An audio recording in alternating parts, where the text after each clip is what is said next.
Hello friends, अभी मैं हूँ ब्रज की पावन भूमि पर और आज इस वीडियो में मैं आपको बताऊंगा कि कैसे आप गोवर्धन पर्वत की परिक्रमा शुरू कर सकते हैं। क्या क्या चीज़ें वहाँ पे आपको देखने को मिलेंगी और कौन कौन से ऐसे मंदिर हैं जो कि आप परिक्रमा शुरू करने से पहले और बाद में जिनके दर्शन कर सकते हैं। तो चलिए देखते हैं इस वीडियो में आप भी मेरे साथ दीजिए गोवर्धन पर्वत की परिक्रमा। गोवर्धन परिक्रमा का हिंदू धर्म में बड़ा ही महत्व है।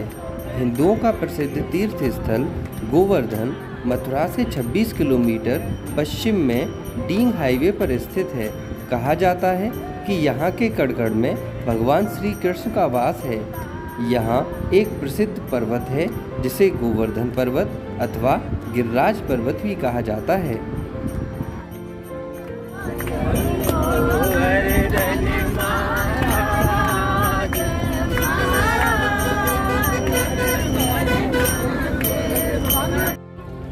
इस पवित्र गोवर्धन परिक्रमा की यात्रा को मैंने बस द्वारा अपने परिवारीजनों के साथ शुरू किया।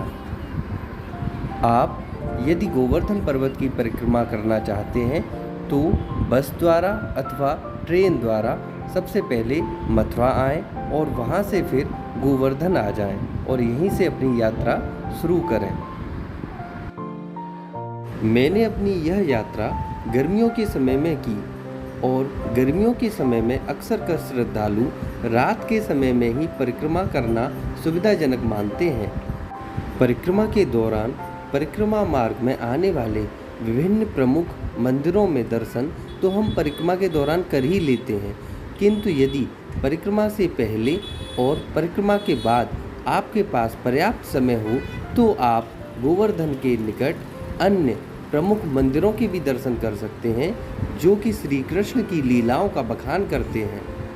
सर्वप्रथम हम ऐसे ही एक मंदिर पर पहुंचे। तो फ्रेंड्स, अभी मैं पहुंच चुका हूं नंदगांव में स्थित कोकिलावन धाम पर। यहां का प्रसिद्ध शनिदेव मंदिर है। तो सबसे पहले हम शनिदेव मंदिर में शनिदेव महाराज के दर्शन करेंगे और उसके बाद आगे के और जो भी मंदिर आएंगे वहां पर जाएंगे, तब हम अपनी परिक्रमा भी शुरू करेंगे।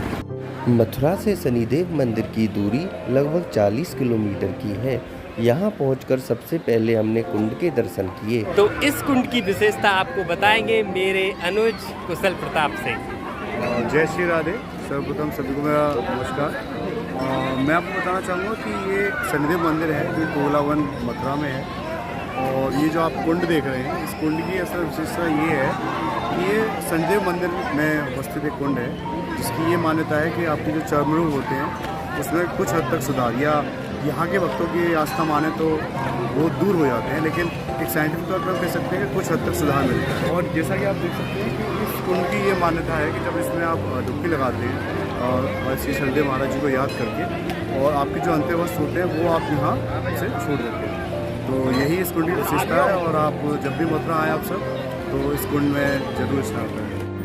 कोकिलावन में स्थित शनिदेव महाराज के मंदिर की एक कथा काफ़ी प्रचलित है। कहा जाता है कि द्वापर युग में एक बार जब शनिदेव महाराज श्री कृष्ण से मिलने के लिए गए थे, तब नंद बाबा ने उन्हें बाहर ही रोक दिया था, जिस पर श्री कृष्ण भगवान ने शनिदेव महाराज को वन में इंतजार करने के लिए कहा और फिर उन्होंने कोयल के रूप में शनिदेव महाराज को दर्शन दिए। इस कारण इस स्थान को कोकिलावन कहा जाता है और जहां ये दोनों मिले थे वहीं पर शनिदेव महाराज का मंदिर स्थित है। शनिदेव महाराज के मंदिर में बांके बिहारी का भी मंदिर स्थित है। जय श्री राधे। जैसा कि आपने देखा, काफ़ी मनमोहक दृश्य यहाँ पर रहा शनिदेव मंदिर में। और जैसा कि हमने घाट देखा, और सबसे अच्छी जो यहाँ की जो प्रसिद्धि है वो है शनिदेव मंदिर, जहाँ पर हर शनिवार एक मेला लगता है। और आप सब जब आएँ तो ज़रूर यहाँ पे आएँ। जय श्री राधे। शनिदेव महाराज के मंदिर के बाहर आपको एक बहुत ही खूबसूरत मेला भी देखने को मिलता है, जहाँ पर आप बच्चों के लिए व बड़ों के लिए सामान आदि खरीद सकते हैं। यहाँ से फिर हम चले बरसाने, जहाँ राधा रानी का मंदिर स्थित है। सामानों से सजी ये खूबसूरत दुकानें आपको राधा रानी मंदिर के बाहर ही देखने को मिल जाएंगी। राधा रानी मंदिर के लिए हमने सीढ़ियों के द्वारा चढ़ना शुरू किया। श्री राधा रानी का मंदिर भानगढ़ पहाड़ियों की चोटी पर फैला हुआ है, जिसकी ऊंचाई लगभग 250 मीटर है।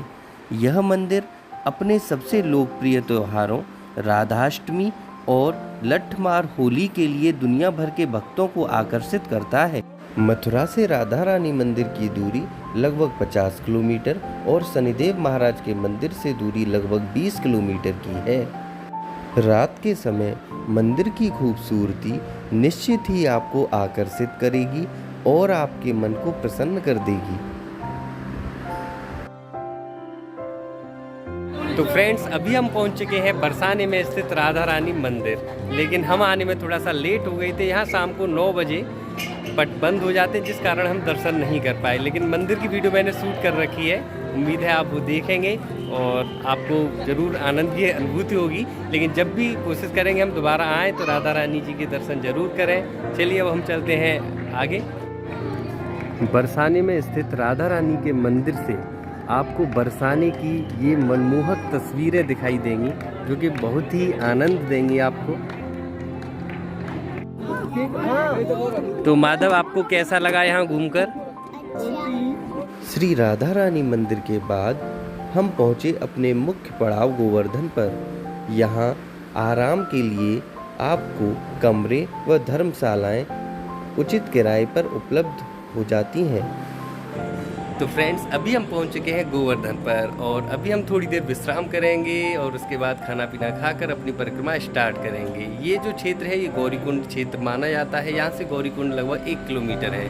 तो हम अपनी परिक्रमा की शुरुआत भी यहीं से यानी कि गौरीकुंड से करेंगे और जब समाप्त होगा तब हम गौरीकुंड पर ही समाप्त करेंगे। और परिक्रमा में आने वाली सभी मंदिरों को और अन्य जगहों को मैं आपको दिखाऊंगा। तो आइए चलिए शुरू करते हैं मेरे साथ गोवर्धन की परिक्रमा। जय श्री राधे। जय श्री राधे। और हम यहाँ गोवर्धन की पावन भूमि पर हैं और हम अपनी यात्रा प्रारंभ कर रहे हैं अपने फैमिली के साथ। और यहाँ रास्ते में कई सारे मंदिर और कई सारी ऐसी मनमोहक चीज़ें स्थान हैं और हम कोशिश करेंगे आपको ज़्यादा से ज़्यादा दिखाएं और आपको उस जो एक महिमा मंडन है उसका हम आपको व्याख्यान कर सकें। धन्यवाद। हमने अपनी परिक्रमा की शुरुआत मध्य रात्रि 12 बजे से की थी। परिक्रमा मार्ग में कच्चा रास्ता व पक्का रास्ता दोनों ही विकल्प उपलब्ध होते हैं। आप अपनी सुविधानुसार चुन सकते हैं। राधे राधे। कैसी चल रही है यात्रा? बढ़िया चल रही है। अच्छा, और कोई परेशानी तो नहीं आई अभी तक रास्ते में? अच्छा, और कुशल, आपकी यात्रा कैसी चल रही है? यात्रा बहुत मंगलमय है। मैं आशा करता हूँ जब आपके दर्शक आएँ और वो ये यात्रा करें तो उनकी यात्रा ऐसी मंगलमय हो, मैं ये शुभकामना करता हूँ। अच्छा, और अभी तक क्या क्या चीज़ें अच्छी लगी और देखने में? जैसे कि हमने शुरुआत करी है अभी, दुकानें भी काफ़ी हैं यहाँ पे, आगे मंदिर और मंदिर आगे काफ़ी मंदिर हैं, जैसे कि हमारा गोवर्धन मंदिर है। तो इसी सब पे आगे आपको दर्शन कराते हैं। चलिए, जैसे जैसे परिक्रमा आगे बढ़ेगी। बिल्कुल। हाँ जी, जैसे राधा रानी का है, जूतोट्टी का है, फिर मानसी गंगा है आपकी, काफ़ी मंदिर है रास्ते। चलिए चलिए, और इन्हीं मंदिरों के दर्शन करते चलेंगे हम सभी।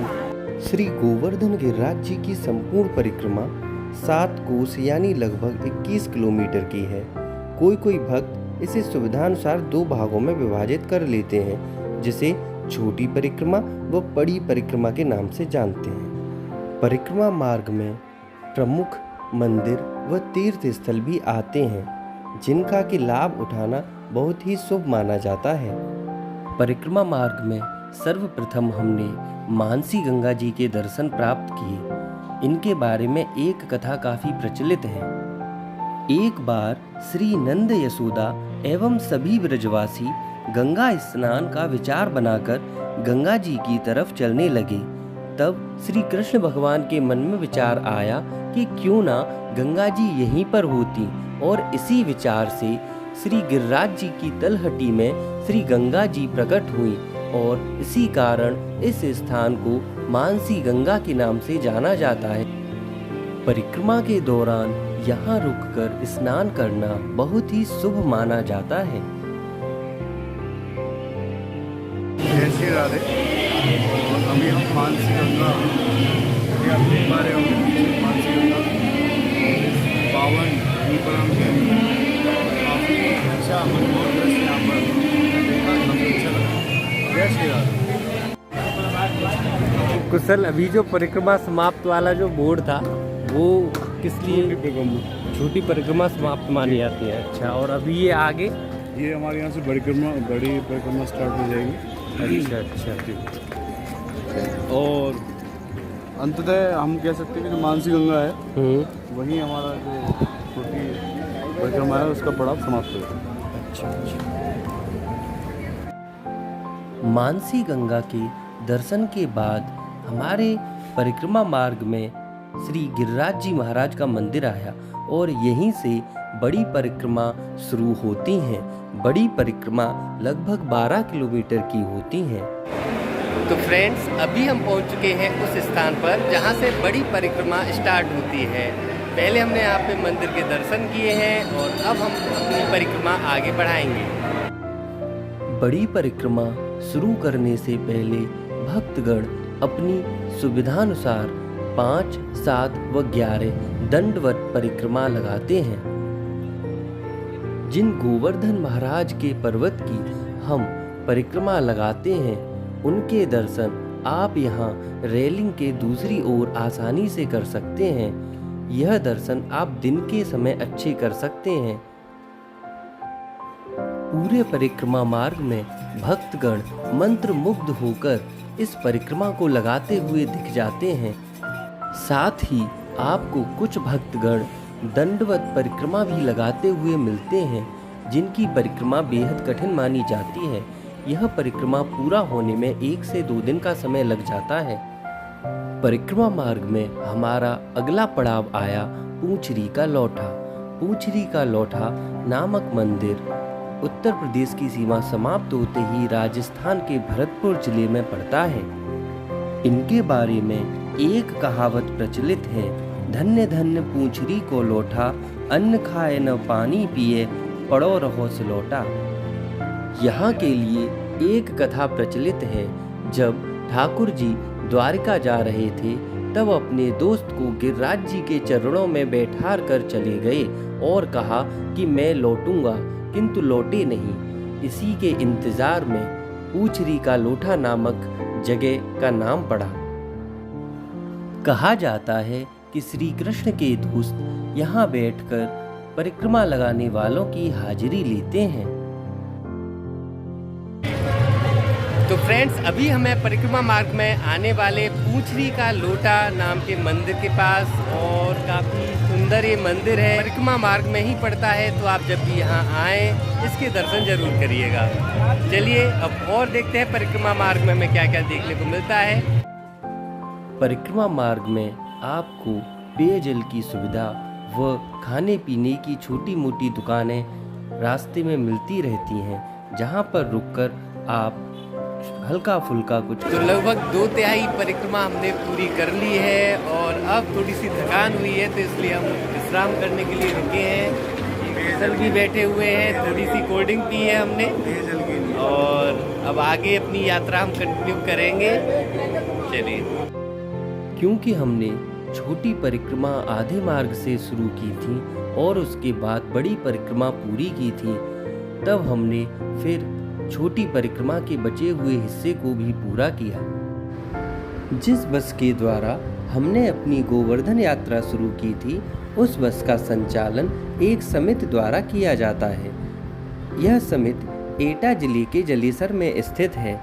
यात्रा के दौरान इसी समिति के एक सदस्य श्री इंद्रपाल सिंह जी से बात करने का अवसर प्राप्त हुआ।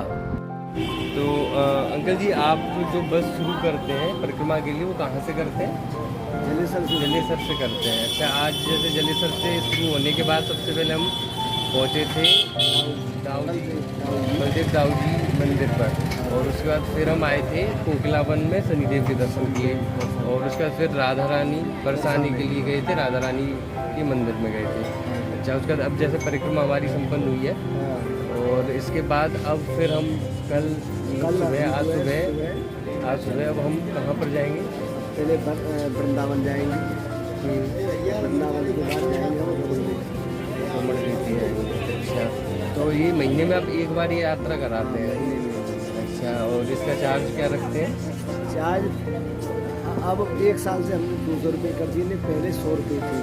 100 रुपये में खाना पीना प्रसाद सब व्यवस्था है। अच्छा, और अभी फ़िलहाल अभी 200 रुपये चार्ज है एक व्यक्ति का।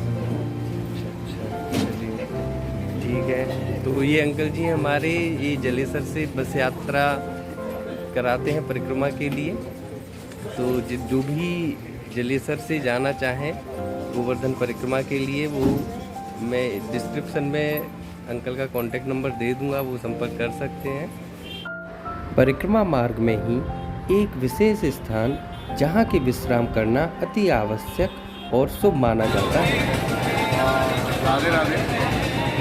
अभी हम गोवर्धन यात्रा पर हैं और अभी जो स्थान है, इस स्थान का नाम है छोटा टेका।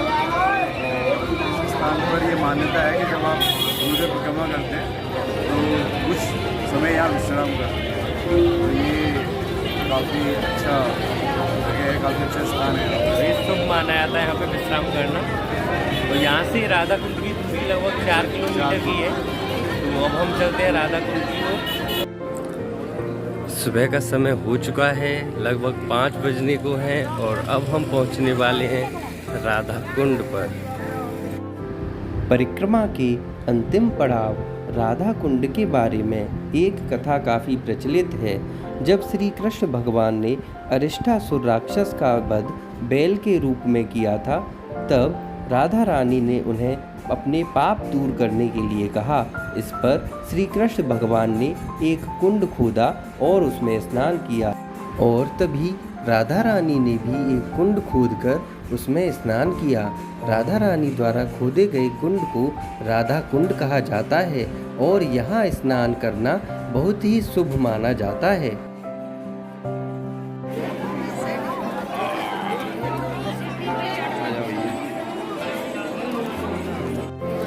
तो फ्रेंड्स, अभी हम पहुंच चुके हैं राधा कुंड पर और ये हमारी गोवर्धन परिक्रमा का अंतिम पड़ाव था। यहाँ पर हमारी परिक्रमा समाप्त हो चुकी है और मैं आपसे रिक्वेस्ट करता हूँ कि जब भी आप गोवर्धन आएँ परिक्रमा लगाने के लिए, आप इन सभी जगहों को ज़रूर विज़िट करें। और गोवर्धन की परिक्रमा में आपका कितना खर्चा आएगा, ये सारी जानकारी मैं आपको इसी वीडियो में बता दूँगा। चलिए, जय श्री राधे। गोवर्धन परिक्रमा के लिए सर्वप्रथम आप मथुरा पहुँचें। मथुरा के नज़दीकी मंदिरों के दर्शन करें और उसके बाद शाम को गोवर्धन पहुँचें तथा रात में अपनी परिक्रमा पूर्ण करें। इसके दौरान प्रति व्यक्ति ट्रांसपोर्ट का खर्चा लगभग 300 से 400 रुपये, खाने का खर्चा लगभग 100 से 200 रुपये और रूम का खर्चा लगभग 500 रुपये का आता है। यानी प्रति व्यक्ति लगभग 1000 रुपये में आपकी यात्रा पूरी हो सकती है। तो फ्रेंड्स, गोवर्धन परिक्रमा पूर्ण करने के बाद आज हम जाएंगे मथुरा और वहाँ के कुछ प्रसिद्ध मंदिरों को हम घूमेंगे। ये मैं आपको अपनी नेक्स्ट वीडियो में दिखाऊंगा। चलिए, तब तक बाय बाय। अगर आपको मेरी ये वीडियो अच्छी लगी हो तो चैनल को सब्सक्राइब और वीडियो को शेयर जरूर करें।